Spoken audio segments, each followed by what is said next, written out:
স্থানীয় পুর প্রশাসনের গাফিলতিতে বিপজ্জনক অবস্থায় রয়েছে কথাসাহিত্যিক বিভূতিভূষণ বন্দ্যোপাধ্যায়ের স্মৃতি বিজড়িত বাড়ি। ব্যারাকপুর পুরসভার নির্মীয়মান মাল্টিপ্লেক্সের জন্য ফাটল ধরেছে কিংবদন্তি সাহিত্যিকের বাড়িতে। বন্ধ হয়ে গিয়েছে নিকাশি নালাও, নষ্ট হচ্ছে বিভূতিভূষণ বন্দ্যোপাধ্যায়ের স্মৃতিচিহ্ন। সমস্যার কথা বিভূতিভূষণের নাতি তথাগত বন্দ্যোপাধ্যায় ব্যারাকপুরের মহকুমা শাসককে জানালেও লাভ হয়নি।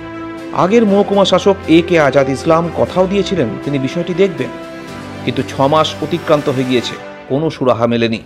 উল্টে দিন দিন বাড়ির ফাটল বেড়ে যাওয়ায় বিপদের ঝুঁকি বাড়ছে। কিংবদন্তি কথা সাহিত্যিকের নাতির আশঙ্কা যে কোনো দিন বাড়ি ভেঙে চাপা পড়ে মৃত্যু হতে পারে তাদের। কিন্তু যেভাবে মানুষ তার মতামত দিয়েছে, কালকে কমেন্টগুলো তো দেখে তাদের মতামত যা জানিয়েছে, সবাই ক্ষোভ উঠে দিয়েছে একজন। এবং সবচেয়ে বড় কথা করছে এটা উত্তম দাস তার মতো করে একদম একা, কিন্তু ক্ষোভটা যাচ্ছে সরকারের ওপরে, ব্যারাকপুর মিউনিসিপ্যালিটির ওপরে। আমরা যেন অ্যাডমিনিস্ট্রেটিভ মেম্বার তাদেরকেও মানুষ গালিগালাজ করছি, যদিও আমরা এই ব্যাপারে একদম অন্ধকার।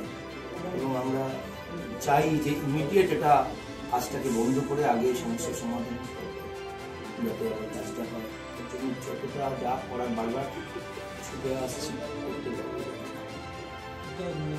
যেটা হচ্ছে সেটা আইনগতভাবে সব দিক থেকে সিদ্ধ কিনা সেটাও দরকার আছে। মনে হয় যে যতটা জায়গা ছাড়ার দরকার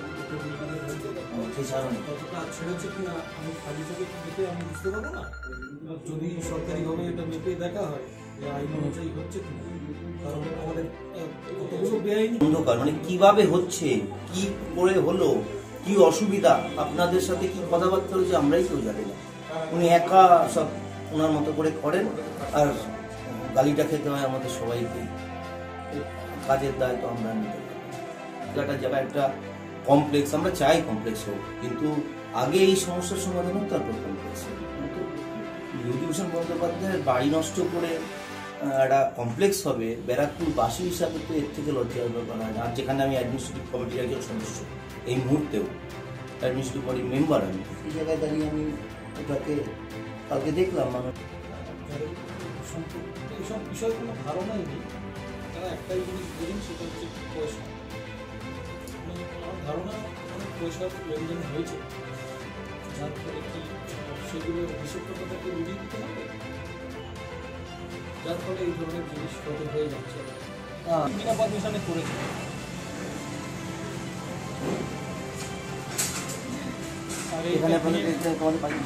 এই একটা পাঁচিলের ওপরে আমাদের পুরো এদিকের না না কিচ্ছু জানি না, নিজেদের মধ্যে করতে পারে। তারপরে এই বাড়ির এদিকটা তো দেওয়া বিভূতিভূষণ বন্দ্যোপাধ্যায়ের স্ত্রী রমা বন্দ্যোপাধ্যায় 1957 সালে ব্যারাকপুরে এসে এই বাড়িটি তৈরি করে বাস করেছেন। মৃত্যুর শেষ দিন পর্যন্ত তিনি আরণ্যক নামাঙ্কিত এই ব্যারাকপুরের বাড়িটিতেই কাটান। বিভূতিভূষণ বন্দ্যোপাধ্যায়ের ছেলে তারাদাস বন্দ্যোপাধ্যায়ও অনেক বই লিখেছেন এই বাড়িতেই বসে। বর্তমানে এই বাড়িতে বিভূতিভূষণ বন্দ্যোপাধ্যায়ের পুত্রবধূ, নাতি ও নাতবউ পরিবার নিয়ে বিপদের ঝুঁকি মাথায় নিয়ে বসবাস করছেন। আর এই বিপদের আতঙ্কে তারা ক্ষোভ উগড়ে দিলেন ব্যারাকপুর পুরসভার পুর প্রশাসক উত্তম দাসের ওপর। বাবু যেরকম বলছেন, আমরা তো ভেবেছিলাম যে এটা হয়তো পুরসভার পক্ষ থেকে এরকম ধরনের অন্যায় আচরণ করা হচ্ছে, কিন্তু সুব্রকান্তি বাবুর কাছে যেটা জানতে পারলাম যে এটা পুরসভার একটা যৌথ ডিসিশন নয়, এটা একজন ব্যক্তি তিনি স্বেচ্ছাচার চালিয়ে যাচ্ছেন, যার নাম উত্তম দাস। তিনি একা একা এই সমস্ত ডিসিশন নিয়ে, আমি জানি না তার সঙ্গে কী কার কোন বোঝাপড়া হয়েছে। শুনছি যে এখানে বোধহয় তিনি যে রাজনৈতিক দলের সদস্য, সেই দলেরও কোনো পার্টিসিপেশন নেই, বা মিউনিসিপ্যালিটিরও কোনো বৃহত্তর পার্টিসিপেশন নেই। তিনি একার আগ্রহে হয়তো একার কোনো একটা মুনাফার জন্য করছেন, আমি বুঝতে পারছি না সেটা কেন করছেন। এতদিন ধরে তো আমরা বিভিন্ন জায়গায় আবেদন জানিয়েছি, এখন মিউনিসিপ্যালিটি থেকে আমাদেরকে একটা চিঠিও দেওয়া হয়েছিল যে তারা আমাদের বাড়িটারি সারিয়ে দেবেন। জানি না সারিয়ে দেবেন বলতে কতটা ক্ষতি হয়েছে সেটা কে বিচার করবেন। আমরা একরকম আমাদের যা ক্ষতি হয়েছে আমরাই জানি। ভিত নড়ে গেছে, বাড়ির থাম একদিকে হেলে গেছে, সে থামটা ভেঙে পড়লে বাড়ির একটা দিক ধসে পড়বে, এবারে আমরা যে কোনো মুহূর্তে আমাদের মৃত্যুও হতে পারে, যদি বাড়িটা ওই দিকটা ধসে পড়ে আমাদের মাথায় ছাদ ভেঙে পড়বে, আমরা সব শুদ্ধ ইট পাথরের তলায় চলে যাব। তখন কাকে ওরা ক্ষতিপূরণ দেবেন আমরা জানি না, বা দিয়ে কোনো লাভও হবে কিনা। এখন আর এই বাড়িতে অমূল্য সম্পদ আছে কিছু, মানে বাঙালির কিছু সাংস্কৃতিক সম্পদ, যেগুলো নষ্ট হয়ে গেলে তার কোনো ক্ষতিপূরণ হয় না। বিভূতিভূষণ বন্দ্যোপাধ্যায়ের পাণ্ডুলিপি, তার কিছু পোশাক, তার ব্যবহৃত জিনিসপত্র, যা কিনা যার একটা অংশ ইতিমধ্যেই নষ্ট হয়ে গেছে গত আমফান ঝড়ে। যেহেতু এই কনস্ট্রাকশনের জন্য বাড়ির পেছন দিকের জল নিকাশি ব্যবস্থা সম্পূর্ণ বন্ধ হয়ে গেছে, সামান্য বৃষ্টি হলেই আমাদের ঘরের ভেতর জল ঢুকে আসছে। এই যে ঘরটায় বসে আছি এই মুহূর্তে, এইখানে অনেক মূল্যবান সম্পদ রয়েছে। এই ঘরের ভেতরে হাঁটুর কাছাকাছি জল হয়ে গেছিলো আমফান ঝড়ে, কারণ পেছন দিক দিয়ে আর জল বেরোয় না, ওরা বন্ধ করে দিয়েছে ড্রেনটা। এবং সেই জলের কারণে বিভূতিভূষণ বন্দ্যোপাধ্যায়ের কিছু স্মৃতিচিহ্ন নষ্ট হয়ে গেছে। সব তো আমরা সরাতে পারিনি, ক্ষুদ্র ক্ষমতা আমাদের। আবার এই শীত কেটে গেলে বর্ষা আসছে কয়েক মাসের মধ্যে, তার ততদিনে যদি এই নিকাশি ব্যবস্থা তৈরি না হয় তাহলে আবার জল জমবে এবং বাকি যা জিনিস আছে সেগুলোও হয়তো নষ্ট হয়ে যাবে। তখন উত্তমবাবু কাকে ক্ষতিপূরণ দেবেন, বা এই জিনিসের কি ক্ষতিপূরণ হয়? পয়সা দিয়ে হয় না ক্ষতিপূরণ। মুখ্যমন্ত্রীর কাছে আমি একবার যেতে চেয়েছিলাম। সেই সময় যিনি ব্যারাকপুরের এসডিও ছিলেন, ওই আবুল কালাম আজাদ সাহেব, তিনি আমাকে বাধা দিয়েছিলেন। সেই সময় উনি ডেকেছিলেন আমাকে, বলেছিলেন যে আমি ব্যবস্থা করছি, যা করার আমি চেষ্টা করব করার, এখনই নবান্নে আপনার যাওয়ার দরকার নেই। তো আমি সেই সময় আশান্বিত হয়েছিলাম, কিছু ওর সঙ্গে কয়েকদিন কথাবার্তা হয়েছিল, কাগজপত্র আদান প্রদান হয়েছিল, কিন্তু শেষ পর্যন্ত সেটা কোথাও এগোয়নি। কোথাও গিয়ে কোনো রহস্যময় কারণে এই সমস্ত চেষ্টাগুলো আমাদের কিন্তু এক জায়গায় গিয়ে থেমে যাচ্ছে, প্রতিহত হয়ে যাচ্ছে। আমরা 144 ধারা জারি করার চেষ্টা করেছিলাম, সেটা একসময় বিভিন্ন এই ম্যাজিস্ট্রেট থেকে সেই ম্যাজিস্ট্রেটের হাতে গিয়ে তারপরে কোনো কারণে সেটা চাপা পড়ে গেল, সেটা আর এগোনো গেল না। আমি আইনের সাহায্য নিয়েছিলাম, কিন্তু 144 ধারা জারি পর্যন্ত করতে পারিনি, কারণ তখন আমাদের বাড়ির ভিত কাঁপছিল, যে হ্যামারিং হচ্ছিল পেছনে, এইটার জন্য আমাদের ভয় করছিল যে কোনো দিন আমরা ভেঙে পড়ে মারা যাব। 144 ধারা করাটাও আমাদের পক্ষে সম্ভব হয়নি। মানে কোথাও একটা প্রশাসনের সঙ্গে কিছু একটা বিষয় আছে, যা রহস্যটা আমার কাছে পরিষ্কার নয়। পৌরসভার একটা চিঠি আমার কাছে আছে, যে চিঠিতে চেয়ারম্যান সই করে বলেছেন যে আমাদের বাড়ির যা ক্ষতি হচ্ছে উনি সারিয়ে দেবেন। কিন্তু সে সারিয়ে দেওয়ার মানে ব্যাপারটা হচ্ছে, কে সেই ক্ষতির মাপকাঠি কে ঠিক করবে, কত টাকার ক্ষতি হয়েছে? উত্তমবাবু আসেননি, উত্তমবাবু কখনো আসেননি। মানে এই ঘটনার পরে, এইসব ঝামেলা শুরু হওয়ার পরে উত্তমবাবু আসেননি। আগে কোনো সময় এসে থাকতে পারেন আমাদের বাড়িতে, কিন্তু এই ঘটনার পরিপ্রেক্ষিতে আসেননি। তবে পুর প্রশাসক উত্তম দাস জানিয়েছেন, আতঙ্কিত হওয়ার কিছু নেই, পুরসভা থেকে সমস্ত ক্ষতিপূরণ দেওয়া হবে। তাছাড়া নিকাশি আগের থেকেই বন্ধ ছিল, এটা নতুন কিছু নয়। পৌরসভার বাণিজ্য পৌরসভা তো সেটা ছিল, ওই কমপ্লেক্সটা তৈরি করার সময় যে পারমিশনটা করানো হয়েছিল বোর্ড বিল্ডিংয়ে, সেটা ছিল।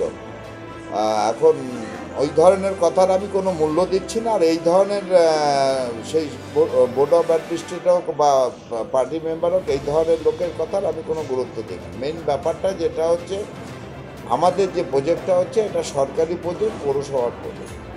এই প্রজেক্টটা যখন শুরু করা হয় তখন ওখান থেকে আমরা বাধাপ্রাপ্ত হয়েছিলাম, আমরা ওই মিত্রা বন্দ্যোপাধ্যায়ের পক্ষ থেকে। সে মিত্রা বন্দ্যোপাধ্যায় সেখানে আমাদের নবান্ন থেকে চিঠি করে বিভিন্ন জায়গায় চিঠি চাপাটি করেছিলেন।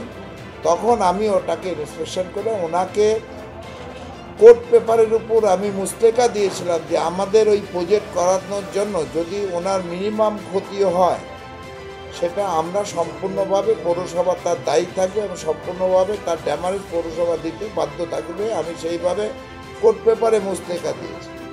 এবং এখন যেটা আছে, ওনার পার্সোনাল ড্রেনটা ওনার নিজেরা কোনো পরিষ্কার করে না। যাক, ওটা ওই পুরনো দেওয়াল যেটা ওনার নিজের যে পাঁচিলটা, সেটা ভেঙে গেছে। তাও আমি বলেছি পাঁচিলটা আমরা করে দেবো, যেহেতু আমাদের ওটা পার্টিশন ওয়ালের মতন হচ্ছে পৌরসভার সাথে, ওনার বাড়ির পার্টিশন ওয়ালের মতন হচ্ছে, ওই পাঁচিলটা আমরাই করে দেব এবং সামনের সপ্তাহের মধ্যে আমাদের পাঁচিল ওটা তৈরি করেও দেবে, কোনো সমস্যা কিছু না। ওনাদের দাবি যে পাঁচিলটা ভাঙা হচ্ছে, এটা হচ্ছে ওনাদের নিজস্ব পাঁচিল, আপনারা ভেঙে দিয়েছেন। পাঁচিল ভাঙাইছে, ওই সাইডটা আমাদের কিছুই ছিল না। ওখানে যেটা হচ্ছে আমাদের একটা ঘর ছিল, সেই ঘরের যে একটা সেফটি ট্যাঙ্ক ছিল, আমরা টোটালটা সেফটি ট্যাঙ্কটা ব্লক করে দিয়েছি। সেফটি ট্যাঙ্ক বলে কিছু থাকবে না ওই সাইডে। এবং ওনাকে বলা হয়েছে যে আপনার যেটা বাড়ির, যেটা ওনার বাড়ির সামনে দিয়ে পর্যন্ত যা যা ওনার কথা অনুযায়ী ওনাকে ঢালাই রাস্তা অবধি করে দেওয়া হয়েছে, কিন্তু উনি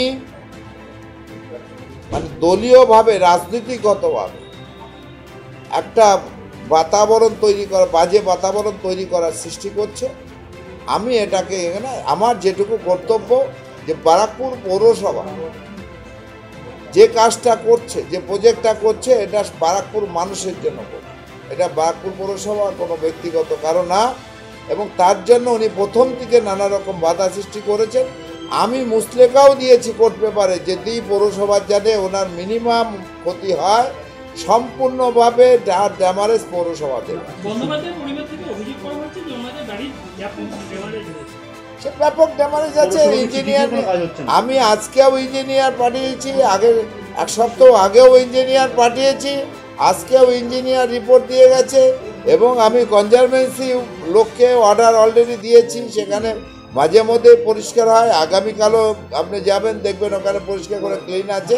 এবং ওনার এই জন্য আমরা সিদ্ধান্ত নিয়েছি এক সপ্তাহের মধ্যে ওনার পাঁচিলটা কমপ্লিট করব।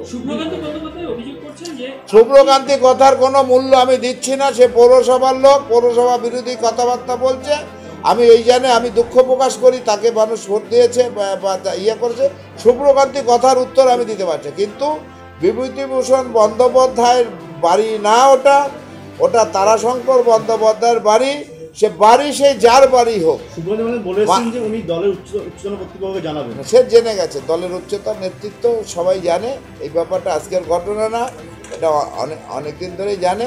পৌরসভা যা যা ব্যবস্থা নেওয়ার পৌরসভা জানে, যাতে ওনার কোনো অসুবিধা না হয় সেটা সব কিছু দেখবে। সুবর্ণজি বলেছেন যে পৌরসভার চেয়ারম্যান ব্যবস্থা নিচ্ছেন না, এ ব্যাপারে তাদেরকে ডাকেও না কোনো বোর্ড মিটিংয়ে, একাধিক ক্ষোভ উগড়ে দিয়েছে। উনি বোধহয় নতুন কোনো চিন্তা ভাবনা করছেন বোধহয়, সেই জন্য এই ধরনের কথা।